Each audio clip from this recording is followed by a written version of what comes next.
My brothers, go and see the condition of this world. We just came back from Egypt. We just came back from Egypt. Bilad al-Azhar. 90 million people. 95% Muslims. Go. You know what the growing trend now is amongst the youth? Wallah al-Azim, people I met myself and spoke to myself. You know what the growing trend is now? Atheism. Atheism. And this is wallah, someone who's a miskeen, hultu ta'bani, you know, look, you know, this guy's a fa'ir, doesn't have money, so he's lost hope in Allah. No. Educated, has money, proper position in the community, says to prove the existence of Allah subhanahu wa ta'ala. I don't need Allah subhanahu wa ta'ala in my life. This world was always here and it will always be here. This is, yes, atheism, naam. Why? Because the da'wah has stopped. Go and see the condition. My brothers, this is your responsibility. Your Habib, your Prophet Muhammad sallallahu alayhi wasallam used to cry the nights. Why? Why would you cry the nights, Ya Rasulullah, when Al-Maqam Al-Mahmud was given to you anyway? You're already going straight to paradise. He cried the nights for you and I. He cried the nights because he's seen these days were coming. Lebanese Muslim father is sleeping with his 7-year-old daughter here in Auburn. Astaghfirullah. Of course, brother, of course, when there's no da'wah in this world, this is what happens to the condition. Naam. This is what happens to the world. Your sister and my sister, she's walking into a tattoo parlor. Why? Because it's the in thing. And you and I, mashallah, we're talking about fishing at the end of the year. Your job is to establish din on this earth. The ummah is crying. Wallah al-Azim, the ummah is crying for help. And you know what the poison is? You and I were convinced that this is the job of the mashayikh, mashallah. This is the job of the mashayikh. No, my brother, this is your job and it's your amana. And I'm telling you, by Allah, you will be questioned for this on the day of judgment. In the hadith, Rasulullah sallallahu alaihi wasallam is telling us that Allah, He sent an angel to destroy a town. Sent an angel to destroy a town. So when the angel comes to the town, he notices that there's a abid. There's a strong abid. So the angel is confused, he's thinking, what's going on? He goes back to Allah subhanahu wa ta'ala, says, Ya Allah, you've asked me to destroy this town, but in this town there is a abid who, listen to this. He says, he hasn't disobeyed you the blink of an eye.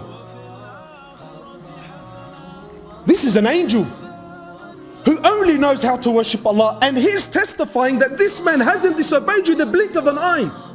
What did Allah say? He says, start the destruction with him. Why? Because he's seen the condition of the ummah, and what did he choose to do? Sit in his house and mashallah worship Allah. No, my brothers, no. We have a job, we have a responsibility, we have an amana. We were in Egypt. Let me tell you, brother, let me, you know, boys here, mashallah, you know, wherever you go, yeah, brother, jihad, let's talk about jihad. Wallahi, the next guy who speaks about jihad, slap him across the face and tell him, wake up to yourself, brother. Go and see in Egypt, your sisters from Bilad al-Sham. Yes, I've seen it with my own eyes. Your sisters from Bilad al-Sham, they're going to Egypt for prostitution. For prostitution. Because of the ahwal are so bad. Naam, prostitution, yes. And this is what's happening, my brothers. My brothers, we have an amana. We have a responsibility. Wallahi, go out there and see the condition of this world. Go out there and see the condition of this world. The Shaykh was giving a talk, a small talk about tahara. About tahara. So one of the brothers, he came up to him after, he says to him, Shaykh, Malish, yani you were speaking about making ghusl. He says to him, yes. He says to him, Shaykh, you only make ghusl when you commit zina, huh? Married for 20 years. Married for 20 years. Been sleeping with his... He's been sleeping with his wife, and he thinks that you only perform ghusl when you commit the act of zina. And he's praying. My brothers, this is your responsibility. Wallahi, this is your deen. If you're waiting for Shaykh Fulan and Shaykh Fulan to come and save you, wallahi, woe to you. Woe to you. Just like how you don't wait for anyone to come and pay your bills, why do you wait for people to come and teach you your deen? Why? Why are we waiting for this person and that person?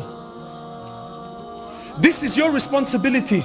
And my brothers, malish, forgive me, I'll leave you with this last hadith, authentic narration, so that you and I understand the importance of da'wah in our life. Your Prophet is saying what?